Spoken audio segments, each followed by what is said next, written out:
Welcome everybody. My name is Denise van Heerden from the University of the Western Cape in South Africa.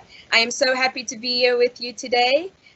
Please let's engage on social media as well using the hashtag Millennium Fellowship and hashtag UNAI10. If you have any questions, please do not hesitate to post them in the chat box. Let's get started. I now introduce the video showcasing the class of 2020. Stay tuned.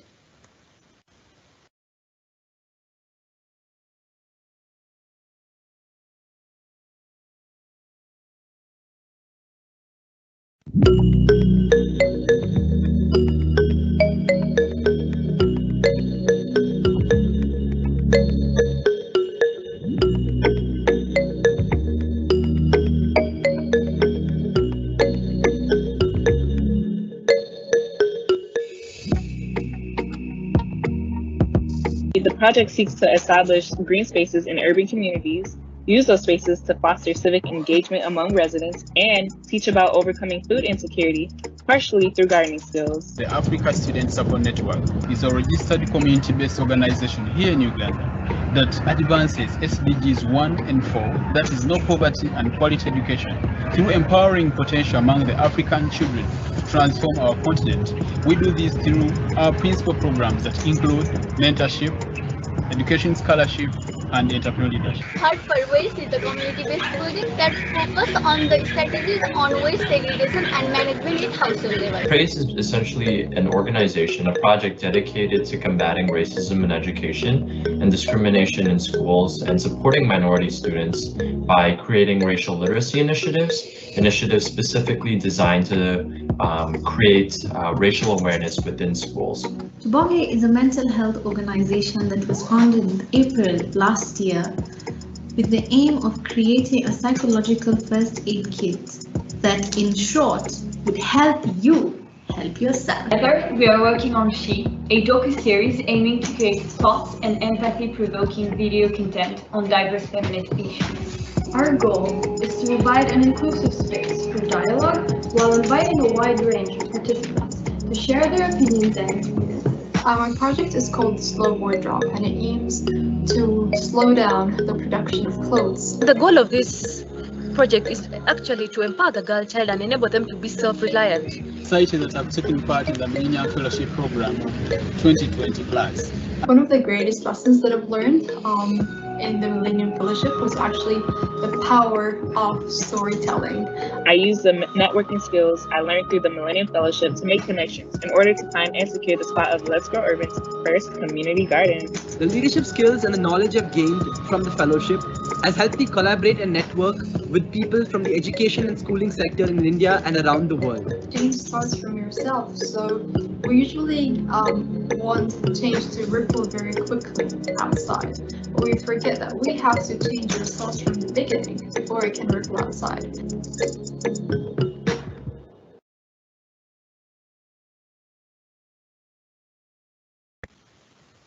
What a blessing to experience a glimpse of culture around the globe in just a few minutes. Thank you so much. I now move over to introduce Dr. Sam Vagar. Sam Vagar is the Executive Director and co-founder of the Millennium Campus Network. As a recipient of 2 honorary doctorates, Sam is also a graduate student at the Kennedy School of Government at Harvard University, where he's also the Millennium Fellow at its Center for Public Leadership. Welcome, Sam. Thank you so much, Denise. I so appreciate it. And congratulations to the Millennium Fellowship Class of 2020. You have earned it. To the United Nations Academic Impact on 10 Extraordinary Years, and to MCN members and supporters for engaging today and throughout this year. And thank you to the more than 2,000 of you who have RSVP'd to join in live today. All of you watching from around the world, Millennium Fellows, MCN members, United Nations Academic Impact members, friends, supporters, thank you for being with us today. I would be remiss if I did not begin here. We are living in a time of pandemic. COVID-19 has taken the lives of over 1.33 million people worldwide. It has hurt families and disrupted economies. It has also exposed and exploited the inequities of our societies. This has also been a time of human response. With the Millennium Fellowship, over 15,000 students from over 1,400 campuses applied to join the class of 2020. Over 1,000 of you were accepted and are here today to celebrate at graduation. The Millennium Fellowship community today is majority female, majority people of color, and active on campuses across 20 nations and growing. So I invite all of you, fellows, members, and beyond, to apply to join the class of 2021 today at millenniumfellows.org. This time demands ongoing ethical, collaborative leadership. In preparing for today, I reflected on the fact that 75 years ago, the United Nations was born. There is a single phrase in the UN preamble that I return to again and again and hold close to my heart. Quote, to reaffirm faith in fundamental human rights and the dignity and worth of the human person. This is why we are here. We believe in the dignity and worth of the human person, of every person and every living thing, and the planet that we all share. Today, MCN will honor 6 role models who center human dignity and worth in their work and lives. We will hear from visionary global leaders, from Millennium Fellows advancing the SDGs locally, and from UN officials and university leaders who believe in your leadership. And I want to share a special memory.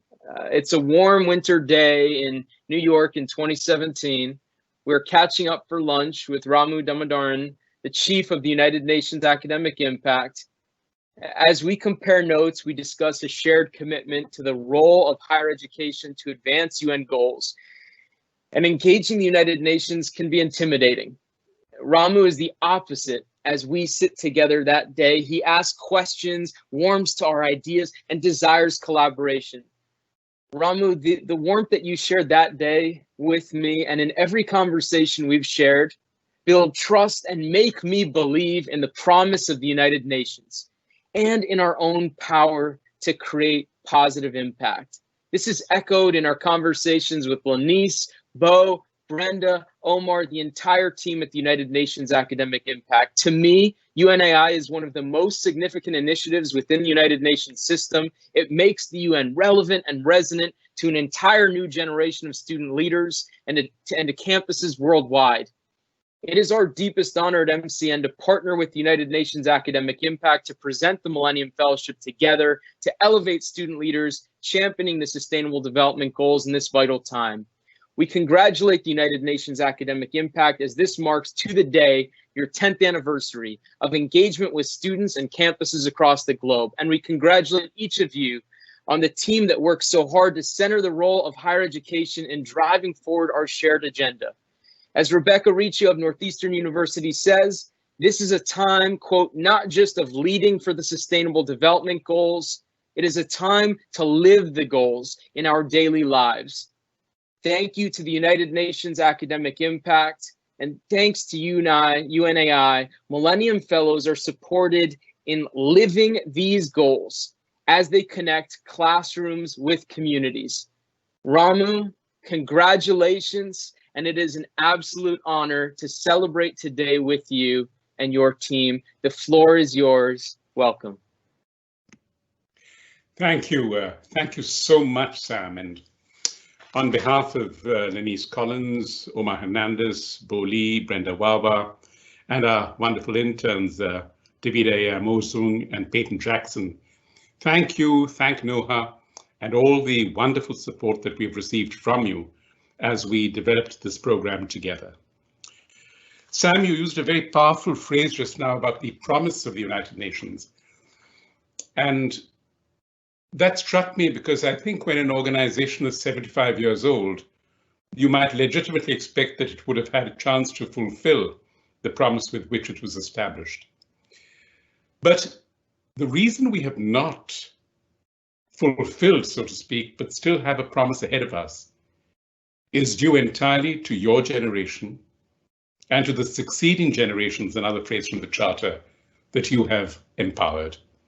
Because you have set before us new opportunities, new promises to fulfill. And when I think of that November morning 10 years ago when we launched the Academic Impact, I realized that what we thought of was really an alliance, a consortium, if you will, of universities focused on research, on furthering what were then the Millennium Development Goals, but which, thanks in many ways to our own efforts at drawing up the principles of UNAI, became the Sustainable Development Goals. But very soon it was clear that we had left out a vital element of higher education: students.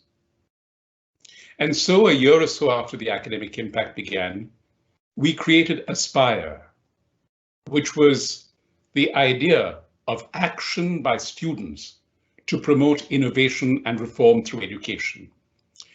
And we do have active Aspire chapters in Japan, in Korea, where we also have the Association of Korean Universities in support of UNAI, in India, where we have the Kerala Forum for the UNAI. But it became clear to us that at some point there must be a transition from an organization or an association-based gathering of students to individual projects that students could get together and see through. And this is where you came in, and we are grateful. Because you gave us the opportunity to work with students who had defined areas of interest which coincided with those of the United Nations, and who had the courage to take them on. I've often thought that it's important to look at history to see how great movements start. And today, November the 18th, has 3 other anniversaries. It was on this day in 1872 that in the United States, in Rochester, in the state of New York, Susan Anthony was arrested for daring as a woman to vote. The same woman who at the age of 17 led an anti-slavery petition campaign in her hometown. It was on this day in 1993 that South Africa enacted laws to end minority rule. Denise will remember this from stories her parents and grandparents have told her. And it was on this day in 2003 that the Supreme Court in Massachusetts outlawed the ban on same-sex marriage. If you look at these 3, we'll find all 3 were movements spurred by young people. Susan Anthony was young when she led the campaign against slavery. It was young people, the South African Students' Union, young people within South Africa and abroad, who led a campaign against apartheid, against investments in South Africa. And it was young people who asked for the elimination of all discrimination, including those based on the right of people to choose whom they loved. And so it's a powerful day, and it's also a day which brings to mind the fact that we, as the United Nations, and you as students, can work together to do what, in the memorable phrase that I remember Samuel telling me that the book that really propelled you on your chosen path was The End of Poverty by Jeffrey Sachs. And the phrase he has, that we must work for those whom we have never met and whom we never will. And that's also an idea that you students have had in working for causes that may not be your own, but which are human causes. And I think of Ikejiofo Prudence, your Millennium Fellow last year, a man who worked on breast cancer and cervical cancer.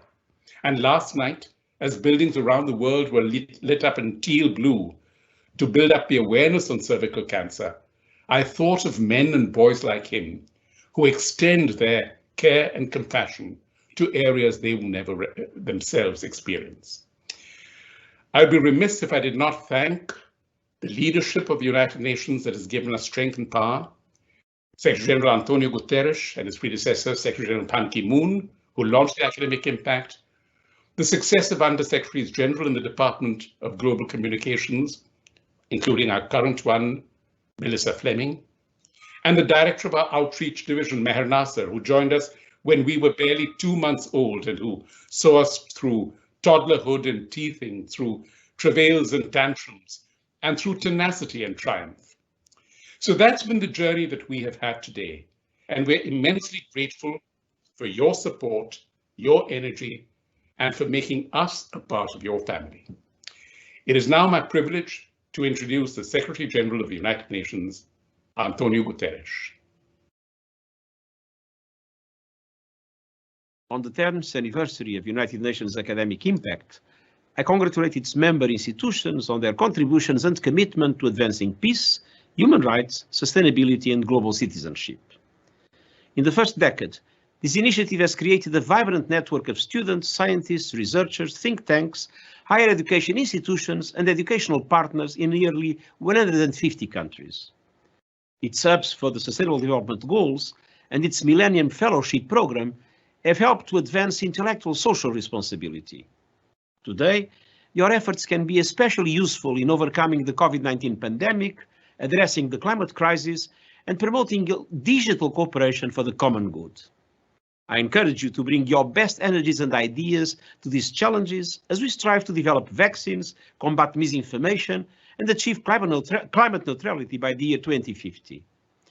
I have long admired the historian A.G.P. Taylor, who reminded us that there are times in history where we reach a turning point but fail to turn. The juncture we face right now, our own 1945 moment as the United Nations marks its 75th anniversary, must not become one of those missed opportunities. Education is one of the world's great enablers of progress. Thank you for being part of the United Nations Academic Impact and promoting a movement of minds that can lead us towards more inclusive, resilient, and sustainable future for all. Thank you, Dr. Sam, Mr. Ramu, and Secretary General Guterres. We are because of you. Thank you for aligning higher education institutions with the objectives of the United Nations. As Secretary General Guterres once said, the hopes of the world rest on young people. As we commemorate the 10th anniversary of the UN Academic Impact, we acknowledge the 10 years of impact the United Nations created through collaborative and innovative ventures in higher education institutions across the globe. It is the greatest honor to now introduce the exciting video by former Secretary General Ban Ki-moon, who served as the 8th Secretary General of the United Nations from 2007 to 2016. Stay tuned.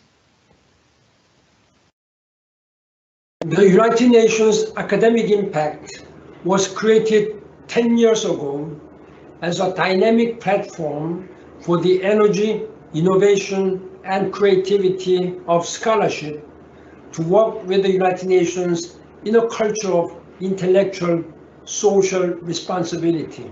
The work of institutions of higher education is vital to achieving the SDGs, as they serve as incubators of new ideas, inventions, and solutions to our common challenges we face.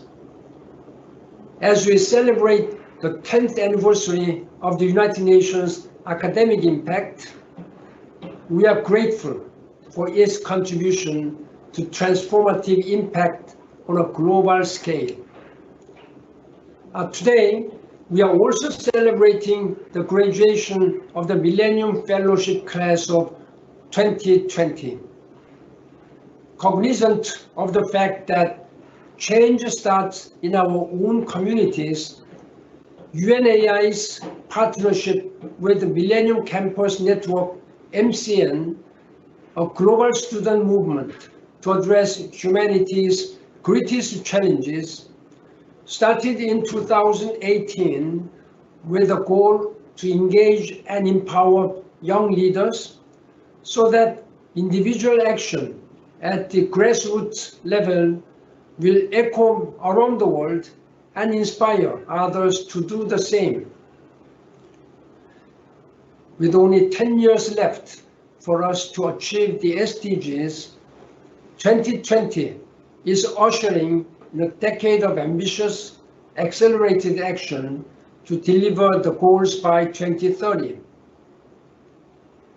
You have the power to demand urgency and ambition and to supercharge ideas into solutions, and UNAI is here to serve as the bridge between you and the United Nations. Please join or continue working with UNAI as partners, members, colleagues, or interns in this new decade of action for universities and students. As I said when I launched the Academic Impact 10 years ago, we are not asking for your intellectual property, but we are demanding your dynamism, your energy, and your commitment. Thank you. Secretary General Ban Ki-moon, thank you for your role in shaping global leaders to effectively respond to global challenges ranging from climate change to health and food insecurity. As you have once said, the world will never realize 100% of its goals if 50% of its people do not realize their full potential. Thank you for helping us realize our potential. We have now reached the exciting section of the 2020 Global Generation Award winners. This year, we are honored to introduce Extraordinary Fellows. I am excited to give the floor to Millennium Fellows Brooke Ramos and Chloe Nicola. Hello, everyone. My name is Chloe Nicola, and I am a campus director at UNC Charlotte, and here are our fellows. And my name is Brooke Ramos. I'm the other co-director at UNC Charlotte. We just want to say congratulations to UNAI on their 10-year anniversary. We'd allow UNC Charlotte to say congratulations. UNC Charlotte's cohort seeks to uplift and educate our university and community. We have 4 project groups within our cohort. Blessing the Queen City, SDG2, has raised over $200 and collected hundreds of donations from community partners in the midst of the pandemic. Cloud of Witnesses, SDG 3 and 4, seeks to address important contemporary problems, especially those issues that are exacerbated by the COVID-19 pandemic. These include racial inequalities, housing insecurity, mental health, and health disparities. Their podcast and website provide both personal perspectives and expert opinions alongside useful visuals. IACT SDG 13 is an online interactive campaign designed to educate the Charlotte community on easily achievable, sustainable actions that can be done at home that enables everyone to do their part. IACT wants everyone to know that they don't have to solve climate change in one fell swoop. Rather, it's about everyone doing the little things that add up to incredible impact. Last but not least, Girls Who Launch SDG 5 strives to turn young girls into the changemakers of tomorrow through entrepreneurship. Through their multifaceted platform, they expose girls to business, critical thinking, and confidence-building content that leaves them prepared to take on the world. You can connect with 3 of these projects foremost on Instagram at Blessing the Queen City, at IACT-CLT, and at Cloud of Witnesses CLT. It is our express honor to award 2 people who go the extra mile to administer healthcare in remote areas of Liberia. Dr. Raj Punjabi and Marian Suba of Last Mile Health are also working tirelessly during the pandemic to aid those in need. Dr. Raj Punjabi is a Civil War survivor, immigrant to Liberia and the USA, graduate of UNC School of Medicine, among others, assistant professor of medicine at Harvard Medical School, and honored with the distinction of Knight Commander of the Most Venerable Order of the Pioneers of the Republic of Liberia. Last Mile Health trains community members in medical skills to serve their villages and towns while providing technology to facilitate healthcare. So far, community health workers have made over 4 million home visits, and over 1 million people have been treated for malaria, pneumonia, diarrhea, and child malnutrition. In response to the COVID-19 pandemic, Last Mile Health has bolstered the capacity of Uganda, Malawi, and Ethiopia to detect the virus, and has shared tools to support frontline workers with the Community Health Academy's digital resources. Marian Suba of Last Mile Health is country director of the organization, where she manages the National Committee Health Assistant Program with Liberia's Ministry of Health. She serves a staff of 180 people in this role and carries over 35 years of experience as a public health specialist, strengthening reproductive, maternal newborn, and child health programs. Her CV includes World Vision and AfriCare, with many titles following her name, such as Fellow of the West Africa College of Nursing, Certified Registered Nurse Midwife, Certified Maternal Child Health Registered Nurse, and Pediatric Nurse Practitioner. Dr. Raj Punjabi, Marian Suba, the Millennium Campus Network honors you with the Global Generation Award. Thank you very much for helping to heal the world one step at a time.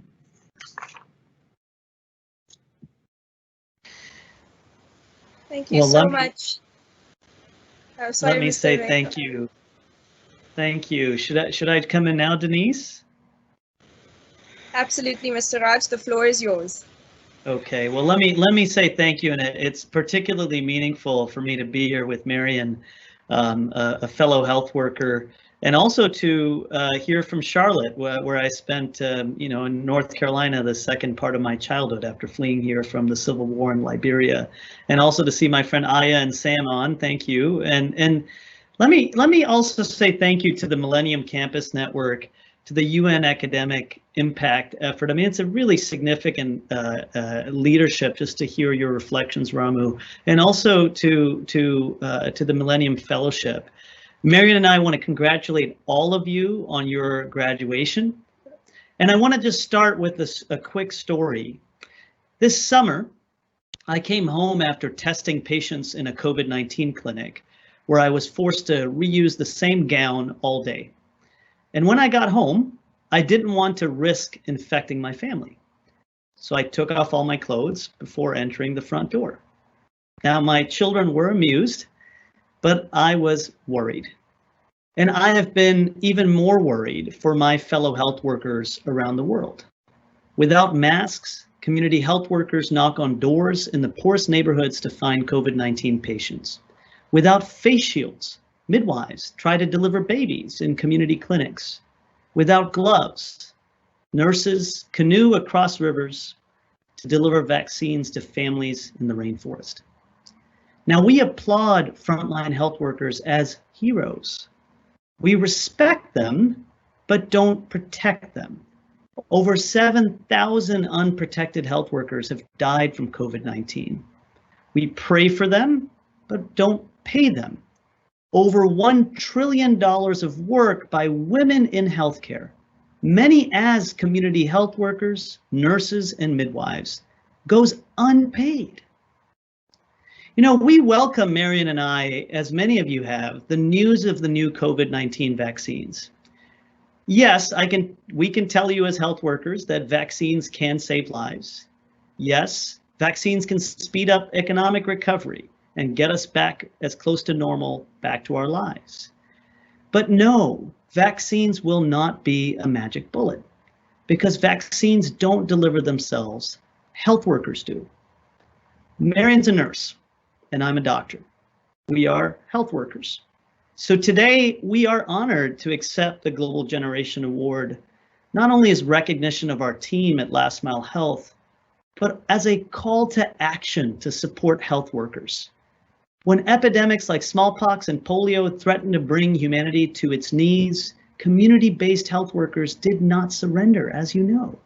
They went door to door to vaccinate billions around the world. And now we can tell you that health workers are prepared to go as far as it takes to control COVID-19. The question is, are we prepared to go as far as it takes to invest in them? So we call on our generation, we call on your generation to do more to support health workers who are risking their lives to serve patients during the COVID-19 pandemic and beyond. You know, this pandemic has reminded us we face great pain and crisis in our world. Not only the crisis of epidemics, but we face the crisis of poverty, we face the crisis of inequality, we face the crisis of climate change. And if I've learned one thing about facing crisis, from fleeing civil war as a child in Liberia, from working with my colleagues at Last Mile Health to face Ebola and now COVID-19, it's this: that we as people are not defined by the conditions we face. We are defined by how we respond to them. When I was young, my father repeated a saying he learned in West Africa: no condition is permanent. Conditions can change, my friends, when generations like yours responds. Conditions can change when leaders like you find your passion. Conditions can change when you match your passion with the urgent needs of our world. And conditions can change when you commit, not just over years, but over decades, to go as far as it takes to fight for social justice. Thank you. Thank you, Mr. Raj. You are truly our healthcare hero. I am thrilled to introduce Ms. Marion Suba. The floor is yours, ma'am.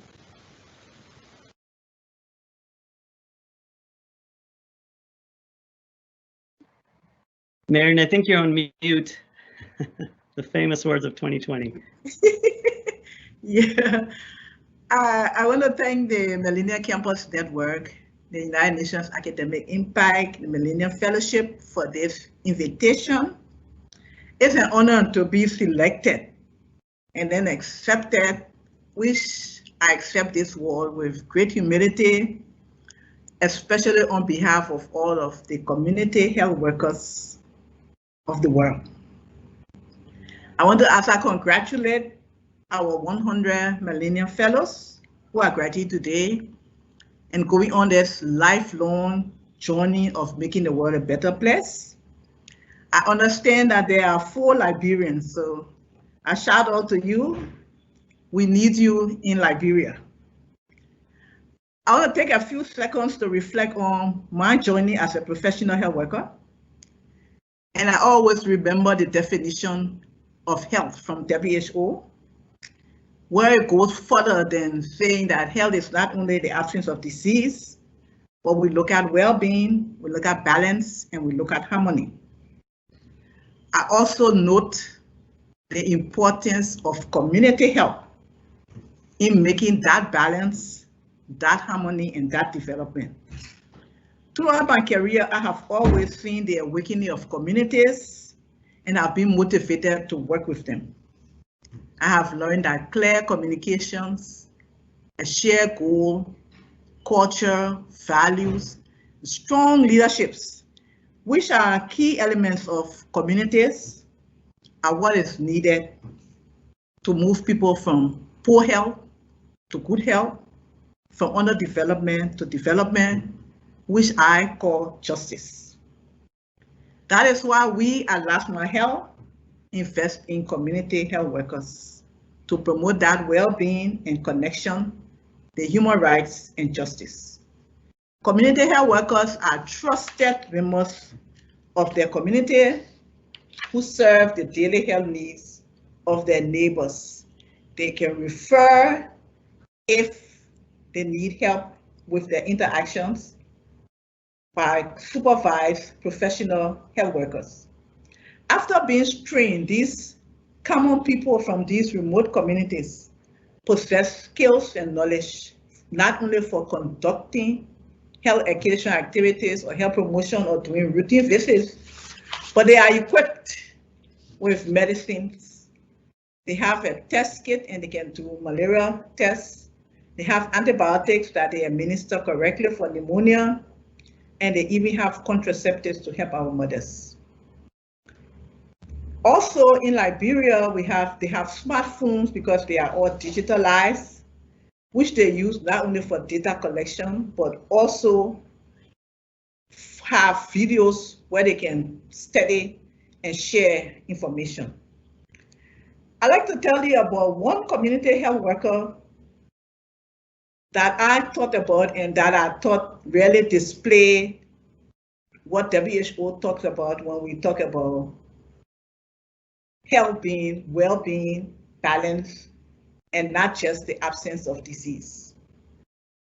For this girl, which is called Christiana, she's a gem in her community in Emmanuel Village in Grand Chile County. She is in a very remote village that are many hours from the nearest health facility. She is a female community health worker, which is not a common thing in Liberia. Her primary work, like we talk about, is to take care of under 5 children, do malaria, do health promotion. But through her work, she has been linking the community to the health system and advancing justice. An example was when she found out about another young girl in her community that had mental illness. And in Liberia, mental illness is a stigma. And because of her training, what she got as a community health assistant, community health worker, she went out to make sure that this girl was not stigmatized. She even tried and linked her to mental health clinicians in Swedru, where she could get assessment and be able to get treatment for her illness. I like to talk about communities that being static and very dynamic, which is our response in Last Mile Health when we look at COVID-19. We were doing community health in remotest community, and then the outbreak of COVID-19, we integrated the prevention, detection, and response activities into our activities. So instead of stopping those activities, we continue them, and health workers, now all of the community health workers in Liberia are trained by Ministry of Health approved curriculum, and they are now working alongside, and they do have PPEs and other equipment that they're using to prevent themselves so that they work safely. That is the same thing like during the Ebola outbreak. We found out that it was the community that was very instrumental in making sure that we combat the disease, which is, I consider, justice, moving from poor health to good health. Dr. Hafner Miller, former Director General of WHO, he said, and my favorite quotation in the world is, health is not everything, but without health, everything is nothing. But I would like to tell you that you cannot achieve justice or development without health. However, you cannot achieve health without community health. So as I congratulate you, I wish you health in healthy communities, and I wish as you go out, you can impact your world. Thank you. Thank you, Ms. Suba and Mr. Rajesh. You are truly our healthcare heroes. I'm thrilled to give the floor to Millennium Fellows Sophia and Farine. The floor is yours. Marian, Raj, thank you so much for your wonderful words. Hello, everybody, and congratulations. I'm Farheen, Millennium Fellow and the Co-Campus Director for Sciences Po Paris. Our cohort has been working on 3 projects covering SDG number 3 with a podcast which explores the intersection between social issues and mental health, SDG number 10 with a YouTube series which gives voice to the local people in the city of Le Havre, France, and finally SDG 5 with the docuseries She, where we strive to initiate dialogue on humanitarian issues through the lens of feminism. As we celebrate future leaders today, we look to the people who have made it possible for us to be here. And I know I speak for all the graduating fellows when I say that we draw immense inspiration from all of you who have been working to effect change in this world, none so much more than trailblazing women. Our next recipient is from South Africa, where she started out as a teacher, shaping young minds. She has since served as a deputy president of South Africa and founded the Umlambo Foundation for Leadership and Education and is currently the executive director for UN Women. She has dedicated her entire career to fight for human rights, equality, social justice, and ending violence against women. Thank you, Farheen. I'm Sophia, a Millennium Fellow and Co-Campus Director from Sciences Po Paris. And together with Farheen, we are profoundly grateful to be able to introduce Famzile Mulambo Nguka, United Nations Under Secretary General and Executive Director of UN Women. We are inspired by how the Executive Director has roots in youth activism and has centered youth leadership within UN Women. We are particularly excited about the Generation Equality Forum, which is in partnership with the government of France. Famzile has made clear to center youth voices at the forum, ensuring that feminist movement building can draw on the past 25 years and build into the next 25. We are thrilled that fellowship alumni Chantal Marie Kira serves on UN Women's Beijing Plus 25 Youth Task Force, one more space in which Famzile is ensuring youth have a seat at the table. Your leadership inspires young feminists like us across the globe. Today, on behalf of MCN, we are thrilled to present you as a 2020 Global Generation Award winner. Thank you, Famzile, and welcome.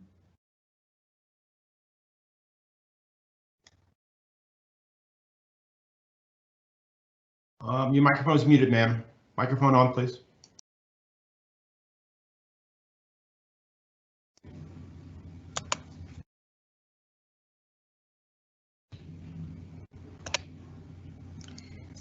Can you hear me? Yes, ma'am. Thank you. Okay, thank you. Thank you so much, Madam Moderator. It's lovely to see familiar faces, and it's wonderful to listen to what the previous speakers have just said.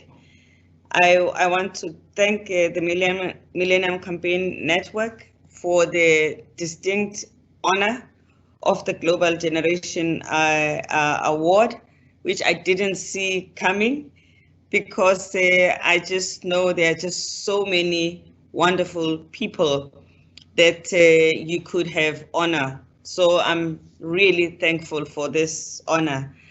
I'm also touched that this happened in this year, 2020, which is the most challenging year for all of us. It is the year when we've seen the resilience of young people, the resilience of our communities, and we've also seen many people sacrificing, as we've had the work of health workers in order to keep us safe and alive while sacrificing their own lives. We are very grateful and appreciative for those efforts. 2020 is also a year when we have celebrated UN Women's 10th anniversary, but I also know that it's the 10th anniversary also for yourself. So congratulations, we are twins and we're very young, and we are facing many challenges. It is also the year when we when we've celebrated the 25 years of the adoption of the Beijing Declaration. And 25 years on, yes, we have made some progress, but it is so slow, so uneven, and so brittle. With the pandemic, we're looking at the threat of losing some of the gains that we made. Amongst the gains that are under threat is girls' education, as well as the women's health, especially maternal health, where we thought we were beginning to make some progress. So the work that you do in the different spaces that you are in is actually critical, not just for us to advance, but also to save the gains that we have made. The fact that at this point, we only have 25% of women who are lawmakers in legislatures, congresses, and parliaments of different countries. In 25 years after the Beijing Declaration, we have 75% of men making laws for all of us is a big challenge. And we do not have any critical mass of young people in our parliaments as legislators. We need to address the fact that in many countries, eligibility is pegged very high. You have to be above 25 in many cases, 30 in some countries, and even 40 in some countries. Something that really has to change, and we're hoping that we can do common cause with you. I want to also highlight the fact that in generation equality, we need you. We need your voices, because generation equality is the response to the challenges that we see that are outstanding as far as the implementation of the Beijing Platform of Action is concerned. Generation equality is the way to take the work forward, to also address the new challenges that we see, and that is where you have a unique role.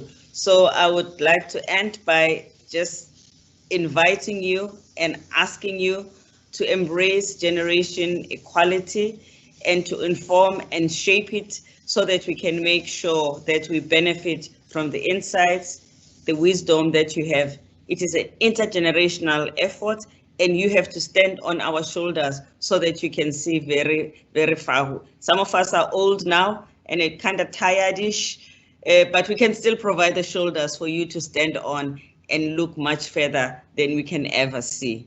Thank you so much. Thank you so much to our Executive Director of the UN Women. We truly look up to you. I'm thrilled to introduce Millennium Fellow Aladdin. The floor is yours. Thank you, Denise. Hello, Millennium Fellows. I'm very glad to be among you today. My name is Aladdin Loueti. I'm a Tunisian Millennium Fellow from the Lebanese American University. I'm the founder of Soul Education, an initiative to raise awareness about children's mental health in the school and the learning process, advancing SDG 4 quality education. Today, I'm honored to present to you a powerful woman, a leader, a feminist, a diplomat, and an advocate for youth and for democracy. Yes, you guessed it right. I'm talking about Aya Chebbi.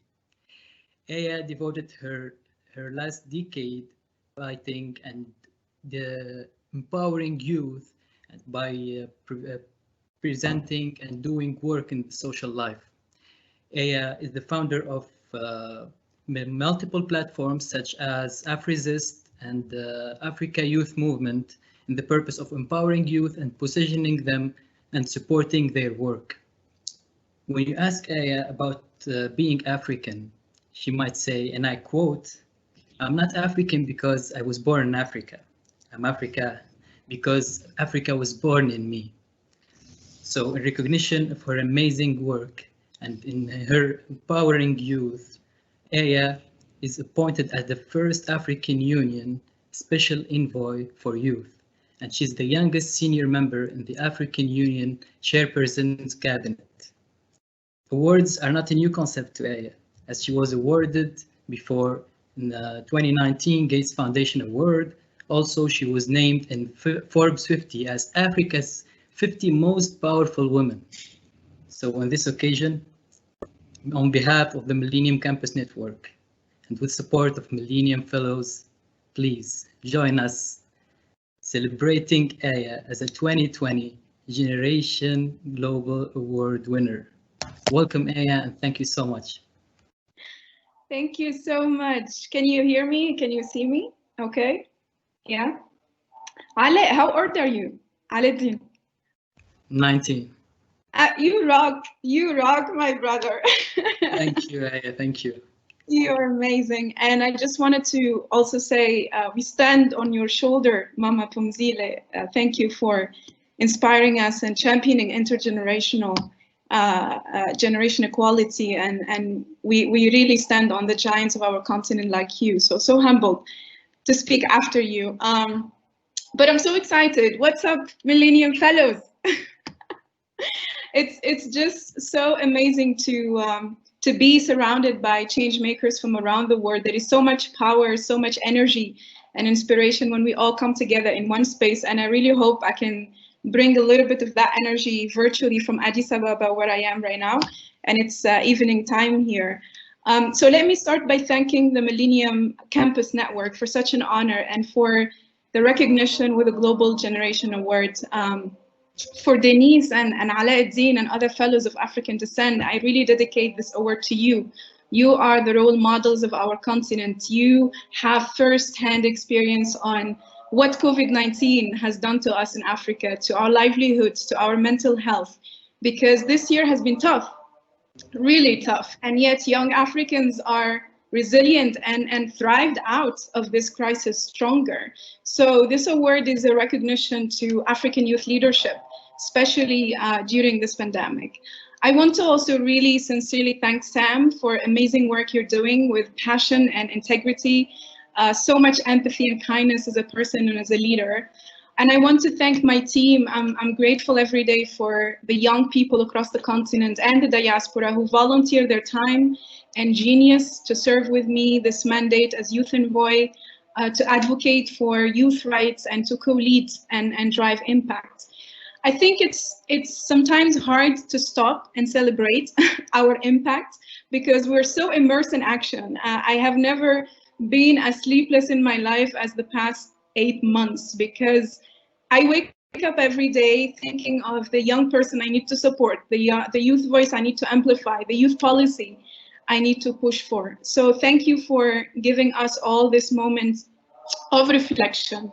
And also congratulations to the UN Academic Impact on the 10th anniversary. Congratulations to class 2020 on graduating. I'm so proud of you. This is probably one of the most challenging fellowships one could ever start and finish. But you know what, you did it and you're graduating against all odds, especially internet. and that's what change makers do. When it gets tough, you get tough and you take up the challenge and you excel. And I think the uniqueness of MCN is how to provide this platform, what that you call a platform of undergrads making a difference. This is who you are. This is what you signed up for, to make a difference, to occupy the parliamentary seats and the boardrooms. There is a whole world waiting to be transformed. And here comes an opportunity. For me, this global pandemic is a wake-up call. It's forcing all the leaders and institutions to rethink everything. So this is your time to fill that gap of the unknown. And if I can share with you maybe 2 things I've learned in my own journey. One is when many people ask me, how did you become the Youth Envoy? I mean, beside the fact I applied and was selected among 700 people, I didn't plan for the spaces I'll be in or for positions to be in. I focused on finding my voice, my identity, and defining my mission. And those took me to spaces where I am right now. So the space we occupy is just a vehicle of change, to do something, to have an impact. And I could see after 2 years, I could see the change. More youth are coming into the AU, trusting the AU, because the face of the AU can also be as young and female, not a club of old men meeting during the AU summit and deciding the future of the rest of us. Now they accept that they have to sit down to have intergenerational conversations. So find your authentic voice, find your identity, your radical self, and define your mission. And two is that an idea will always remain an idea if you don't put your skills to use. I'm a Gemini. Some people in my team call me an idea machine, but I can see the impact when I, move from vision to decision, when I get things done. And you as fellows have no excuse because you learned every essential skill you need to kick off. So start and fail and get up and fall again and don't give up. And don't worry about yesterday, because yesterday is not coming back to look for you. You have this moment now to leave your mark in the world. As long as you're breathing, you got to do something about ending injustices of our world. It takes grit, it takes tenacity, it takes sacrifice, but that's fine. It's called the struggle, and you are now not alone. You have thousands of other fellows to support. And every day I think that change is required because we can't allow any more injustice and violence, exploitation and oppression under our watch. Our future is at stakes. Those deciding on our behalf is not their future, it's ours. So we have to take charge. We're equipped to take charge. So let's take charge, fellows. Stay safe and stay healthy. Thank you to our wonderful Millennium Fellows and our honored guests, Ms. Siraj, Ms. Marian, Ms. Aya, and Ms. Pumzile, for your encouraging words. You play an integral role in ensuring that human rights are at the core of any pandemic. Thank you for being at the forefront of addressing the world's greatest inequalities. You are our hero. I am heartened to celebrate the commitments of another South African, Justice Albie Sachs. His career in human rights activism started in 1952, when as a 17-year-old second-year law student at the University of Cape Town, he partook in the Defiance of Unjust Laws campaign. Much of his subsequent work involved defending people charged under the apartheid's racist statutes and repressive security laws. As a result of his work, he was raided by the security police, subjected to banning orders restricting his movement, and was placed in solitary confinement for 168 days without trial. When in exile in Mozambique in 1988, the South African security agents of the apartheid regime placed a bomb in his car. Justice Albie lost an arm and sight of an eye. After 24 years, Justice Albie returned from exile in 1990 and played an active role in the negotiations which led to South Africa's constitutional democracy. After the first democratic election in 1994, Justice Albie was appointed by Nelson Mandela as one of the first judges of the Constitutional Court. In one of Justice Albie's written judgments, he said, "What the Constitution requires is that the law and public institutions acknowledge the variability of human beings and affirm equal respect. Therefore, equality is not about sameness, but embracing difference." For his commitments to tackling apartheid and advance human rights such as dignity and equality, on behalf of MCN, I am honored to recognize Justice Albie as a 2020 Global Generation Award winner. Congratulations, Justice Albie.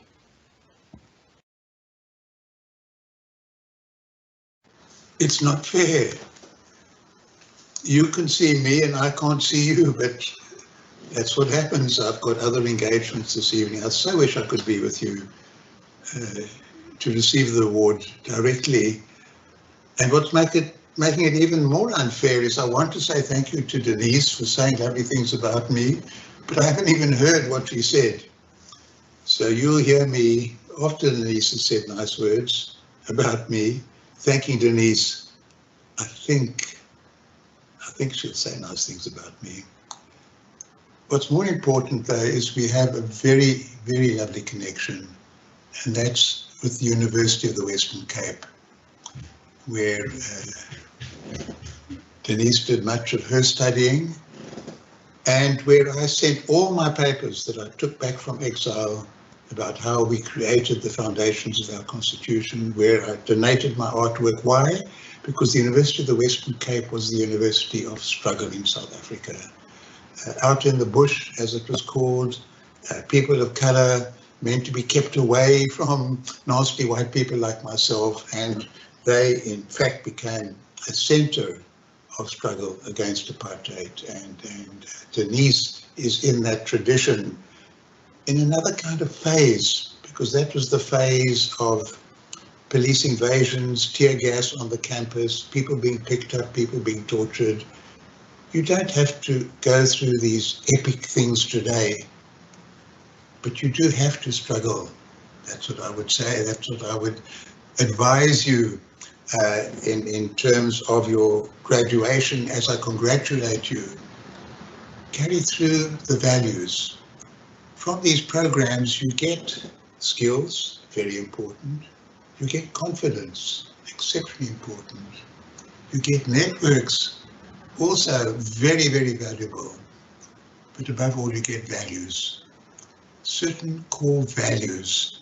I think this is a great moment in the world, anywhere in the world, whoever you are, to be young, to have a direction in your life, to have a certain energy and vitality, and be ready to go. And I hope you are all ready to go. And there's such big, beautiful, terrible, beautiful challenges in the world, the planet itself. The green, the green, the green, the green, the clean air. Not just the clean air physically with the carbon dioxide, but the clean air, as it were, of thought, of ambitions, of goals that we need. The issues of race, so profoundly on the agenda today. Black lives matter, Black lives matter, all lives matter, Black lives matter, 3 to 1. Until Black lives don't matter as Black lives anymore and just become human lives, we have to continue saying Black lives matter. And that will be a challenge for all of you, black, white and brown, to deal with. And then the issues of poverty, of exclusion, of malnutrition, of disease, so many issues like that, all to be tackled. And it depends what you care about. If you simply see vaccines as a source of wealth and accumulation for the big pharma companies, okay, you have a right to make that choice. But if you see vaccines as something that should be there for everybody, that unites humanity in a common endeavor to enable people to live enjoyable and fruitful lives, then that's something completely different. We use the term Ubuntu in South Africa, interdependence. All human beings are interconnected. My humanity is not diminished by recognizing your humanity, it's enhanced by recognizing your humanity. And I believe that's at the core of the programs that you've been doing. I believe those are the values that you take out with you as you enter into the world, and some of you will become administrators, and some of you will be political activists, and some of you will be scientists, and some of you will be engineers, and others will be pedagogues and healers and farmers, and organizing, using your skills, linking up with others, enjoying the fruits of being young and bright and guided and enthusiastic. Keep up the enthusiasm for good things, for worthwhile things in the world, and you will feel that goodness signifying something for you personally, individually, and collectively. Go out and do well. Thank you, Justice Albie Sachs. I now give the floor to our Millennium Fellow, Stacey Umbati. I'd first of all want to say thank you to Justice Bojan for the inspiring words and for being one of the heroes in bringing an end to the apartheid. So you have challenged us to live out the values and bringing a halt to the injustices that are ravaging the world. So my name is Stacey Umbati, and I am a campus director at Strathmore University in Nairobi, Kenya. Today is a great day. And first of all, I'd like to applaud all the fellows and every person here committed to advancing the Sustainable Development Goals, serving your community, and ultimately bringing social change. I applaud all of you. My project is called Waridi, which advances SDG 3, which is good health and well-being, together with SDG 4, which is quality education. And we aim to empower the children that we are mentoring on menstrual education, and we also supply sanitary towels to them, hoping that they will eventually take on after us. I am exhilarated to present this award to a social entrepreneur who has contributed largely to dignity, physical well-being, and opportunity of urban slum dwellers in Kenya. He is the founder of the Shining Hope for Communities, which impacts over 2 million Kenyans, and he's also taken part in the COVID response. Teach for Kenya is another movement he founded, which advances quality education, and he's also featured and written opinion pieces published in CNN, New York Times, Forbes, just to mention a few. A message that resonates with the fellows concerning his project is he empowers the community in guiding the agenda of social change in the spirit of inclusivity. It is a pleasant coincidence that both our projects involve the same community, which is Kibera. That is very heartwarming. So previously, he was named Forbes 30 under 30 for top social entrepreneurs. And today, on behalf of the MCN, it is my utmost joy and privilege to honor the Global Generation Award winner. Ladies and gentlemen, please join me in congratulating Kennedy Odede. Hello everyone, my name is Kennedy Odede, the founder and CEO of Shining Hope for Communities, so that works in the informal settlement here in Kenya to help people come out of poverty. I am honored to be here accepting this Global Generation Award. And I wish I was there in person, but I'm sorry, I'll do it here virtually. Thank you, MCN, for this recognition. I also want to congratulate the United Nations Academic Impact on its 10th year anniversary. I'm truly inspired by this initiative to support the future leaders, people fighting for the right and trying to help others. I want to acknowledge my friend Sam, who I met many years ago when we were both students in the university. I met Sam in a bus, and Sam told me about his initiative, what he was trying to do, and I was just so much inspired. Just looking around what the Millennium Fellows have achieved, and today you are all graduating, it really touches my heart. It makes me believe in that power of young people. I want to share my quick story to connect to Sam and to all of you. I say again, I believe that young people have that power to change. And for you to start change, you have to transform yourself first. I was born very poor. At the age of 10, I was homeless. I lived on the street, in the slum. And then later on, I got tired. And I wanted to be part of change. And I founded Shop for when I was 15 years old. And up to now, we are still doing it. What does this mean? This means that the power is in young people. And we are the ones to change.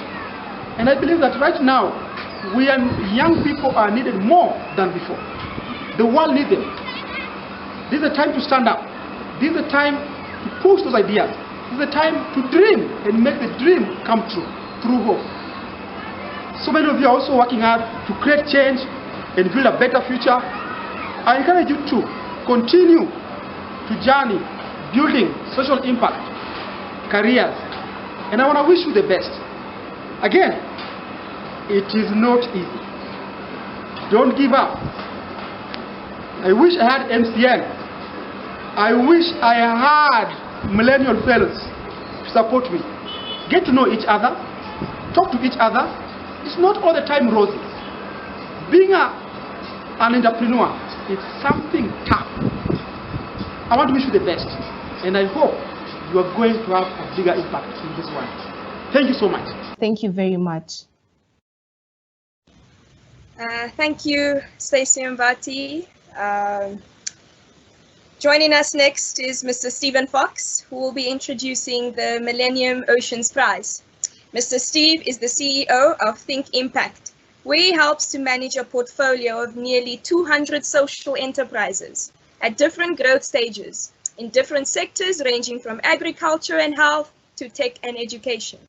In addition, Mr. Fox currently serves as the chairman of the Environmental Committee of the Remo Family Foundation, who are the sponsors of the Millennium Oceans Prize. Thank you for being here today, Mr. Fox. Over to you. Thank you so much, Denise. Congratulations, graduates. Let me say, if they don't get Kennedy back online here in a second, my sister was a fellow graduate of Wesleyan with Kennedy in 2012, and I can vouch for the power of everything he does with Shafco. Unbelievable. Kennedy, congratulations on all of your hard work. But I'm here today to talk about the oceans and to introduce our Millennium Oceans Prize winner, Mika Stacy Solis from UTI in Ecuador, and her campaign Giant Manta Rays, a flagship species to fight. Let me say that this year has been an absolute humdinger for the climate, and as much so for our quiet guardian of world sustenance, sustainability, and water, the ocean. She's been through a lot the last couple thousand millennia, but as a species, we've really ramped up the pressure on her of late. The importance of this Oceans Prize is to call out these stresses, to protect, preserve, and most importantly, make progress on the way we interact with our ocean. Mika's project is a stellar example of someone who has found deep passion and strong advocacy for a species that is threatened. And her ability to convey passionate stories about an issue that's so often overlooked to all of you is something that I'm incredibly supportive of, and the Remmer Family Foundation is overjoyed to support. Without further ado, let me please hand it over to Mika and her mantas. Thank you, Mika. Hi, everybody. Thank you so much, Stephen, for this introduction. I am really honored to be here today as this year winner of the Millennium Ocean. Thank you so much. As Stephen said, my name is Mika Stacy. I am from Quito, Ecuador, and I am a student of a master's degree program on biodiversity and climate change. And as part of my thesis, and thanks to the Millennium Ocean Prize, I am currently working on the project Giant Manta Rays, a flagship species to fight plastic pollution. With this project, we want to determine the levels of microplastic intake in the population of giant manta rays from Isla de la Plata here in Ecuador, which, by the way, is the biggest aggregation of giant manta rays of the world. Adopting this charismatic giant as a flagship species, this project will provide new and important information to demonstrate the growing problem of plastic pollution and its ecological implications. Also, part of our work is to create audiovisual material to socialize the project, show the beauty of the underwater world, and to raise awareness over manta rays conservation and the plastic pollution problem. So today, I wanted to share with you a super short sneak peek video of the work we are doing right now, and to encourage all of you to follow us on social media and stay tuned on what is coming up next in our efforts to save the mantas and keep our oceans clean.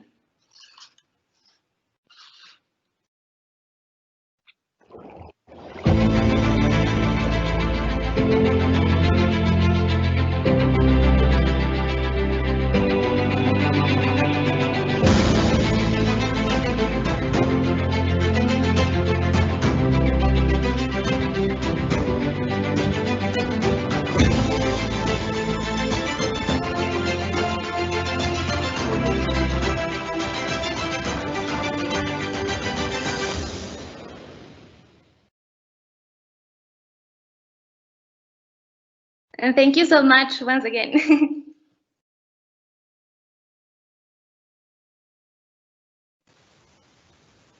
Thank you so much, Micah. Incredible video. Over to you, Mr. Stephen Fox, for the SDA video. Yeah, sure. Who's ready to run through a brick wall for some giant manta rays right now? Come on. That was awesome. All right. The next folks we're introducing is our runner-up this year from Sustainable Development Advocates in Nigeria, University of Lagos in Nigeria, and addressing the issue of open defecation in ocean pollution. Again, think about these issues and the importance that they have going truly under the water in the way that we think about climate challenges that we run into every single day. Thank you, SDA, and please take it away.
Thank you, Mr. Fox and Mika Stacy. It is so important to shed light on environmental challenges that affect marine life, and you do just that.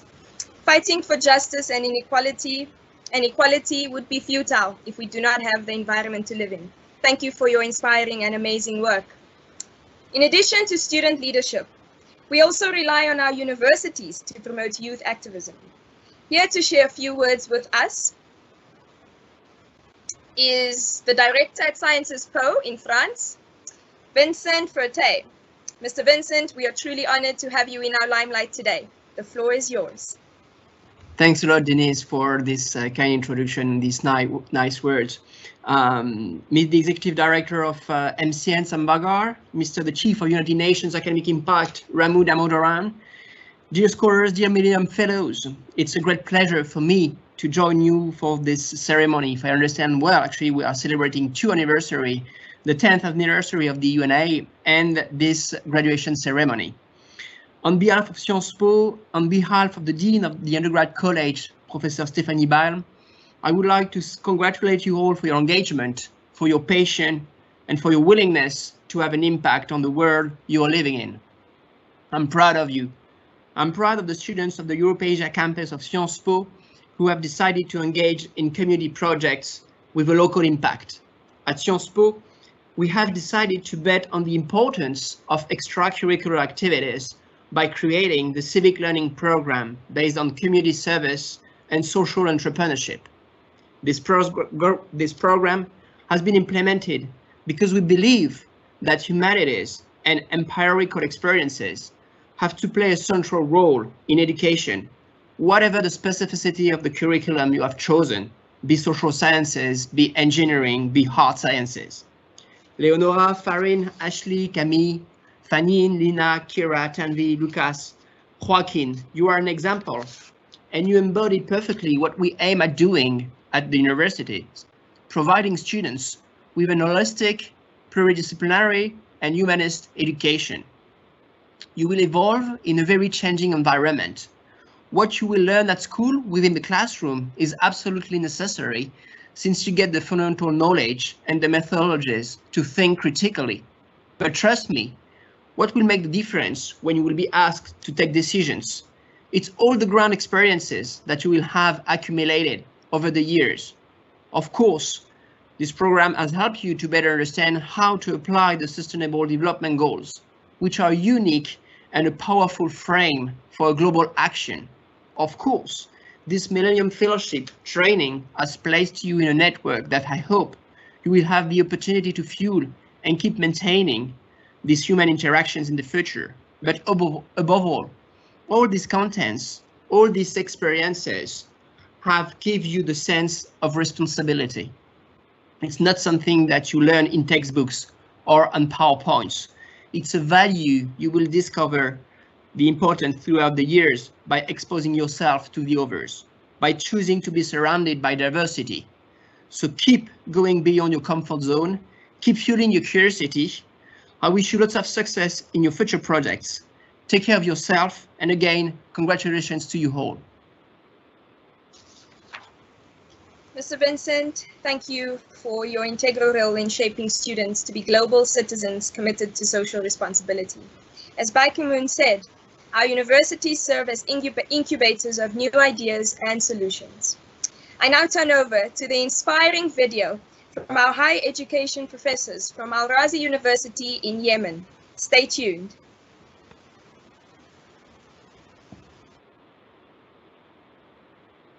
Millennium Fellows, and congratulations, the class of 2020. I'm Marvin Krislov, the president of Pace University in New York, and we're honored to be a Millennium Fellows host institution. 8 Pace students are among today's graduates, and I want to make sure they get a special shout out. Kendra Cooper Smith, Isoto Ane, Michaela Martin, Chloe Mayhew, Annabella Mead Vancourt, Akila Ramesh, Elena Romanova, and Jessica Witkowski. I am so proud of your accomplishment. You have made a remarkable commitment to being the change you want to see in the world. To these PACE Fellows and to all the Millennium Fellows around the world, congratulations. Hello, Millennium Fellowship Class of 2020. I'm Hilary Landorf, the Executive Director of Global Learning at Florida International University. I'd first like to congratulate all of you for graduating from this fantastic program. As Millennium Fellows, you have demonstrated a commitment to social justice, innovation, and global citizenship. You're an inspiration to other students and community members who are working to affect social change. I urge you to dream big in all your future endeavors. You've already demonstrated that you have the power to help humanity. So I encourage you to be fearless in the pursuit of your goals, to draw on your experiences and connections as Millennium Fellows, and always remember that wherever life's journey takes you, you have the power to make the world a better place. Congratulations. Hi, I'm Jeff Abernathy. I'm the president of Alma College. It's Alma College's mission to prepare students who think critically, serve generously, lead purposefully, and live responsibly in a world they bequeath to future generations. This mission we are so very proud of. We send students out to the world to serve and lead their communities. And it's for that reason, in part, that we are so proud of the partnership that we have with the United Nations Academic Impact. I'm delighted to help you in join with you in celebrating this 10th anniversary. What an exciting time for the organization. We're proud as well of the Millennium Fellowship that has meant so much to our students. Our congratulations to the class of 2020.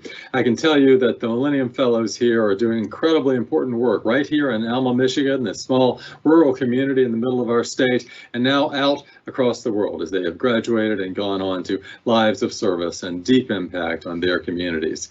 Congratulations to everyone. Wish we could be together in person this year, but I'm delighted for this opportunity to welcome you.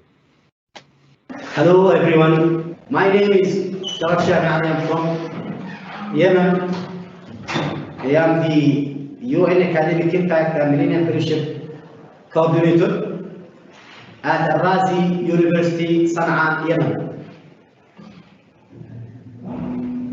Many congratulations to our fellows in Raz universities for the second year to be joined in this event. Actually, we are very happy and glad to participate in this Millennium Fellowship to advance the SDGs by performing projects in the community.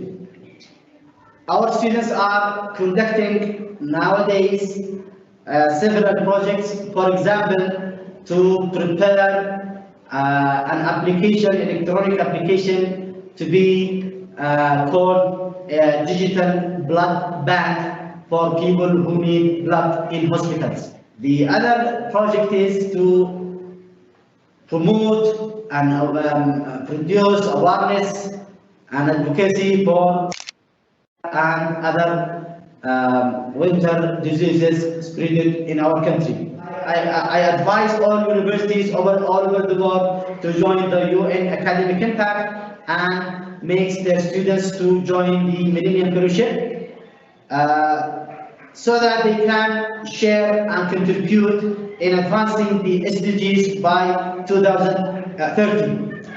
In the same time, Raz University is the only university in Yemen that share for the second time in the Millennium Fellowship. I am very happy to join this university and thanks for all its team for their efforts to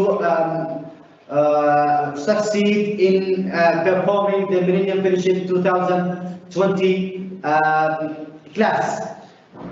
I'd like to send all of our thanks and congratulations to all teams in the MCN, fellows all over the world. Thank you so much. Thank you. And we hope to see you next year.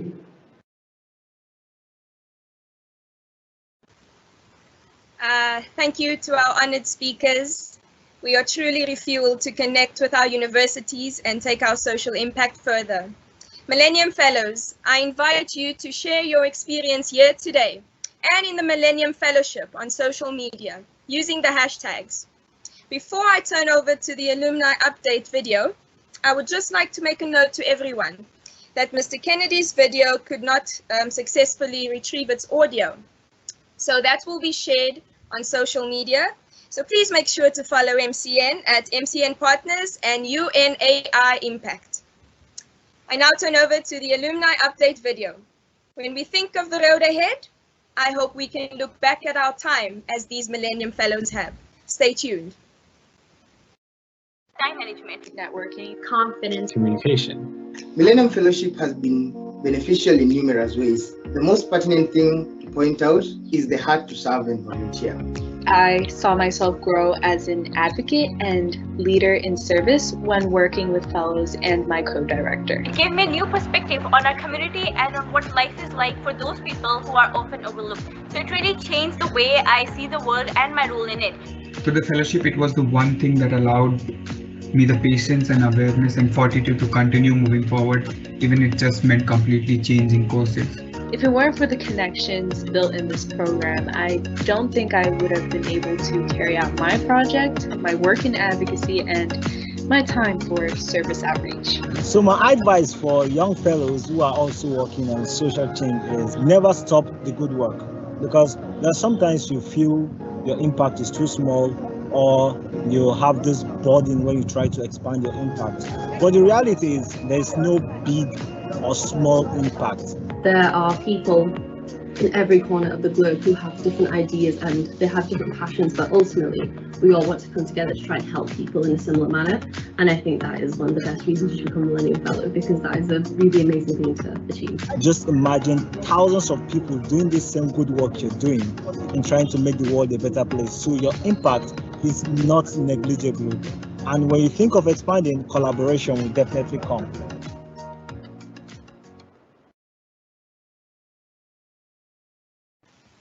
Thank you for the amazing video. Today we have been inspired by 6 extraordinary Global Generation Award winners, role models for us, by university leaders, by the current and former UN Secretary Generals, by the partnership between the United Nations Academic Impact and MCN that make the Millennium Fellowship possible for us all. Most of all, I have been inspired by my peers around the world, who in time of a pandemic have chosen action. We must keep choosing to act. I invite each of you to apply for the Millennium Fellowship class of 2021 today, to carry this work forward and continue to share the opportunity with your friends on social media. Let's build on the impact together for the decade of action ahead of us. Congratulations to the United Nations Academic Impact's 10th anniversary. Congratulations to the class of 2020. I hope we can continue to engage as the alumni community. The Millennium Fellowship has served more than just a foundation, founded on leadership of the values including humbleness, inclusivity, and empathy. Let's continue to build on that. I now invite you to join me in watching these final moving messages to carry us into the journey ahead. Thank you.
Thank you so much. It has been a wonderful ceremony with all.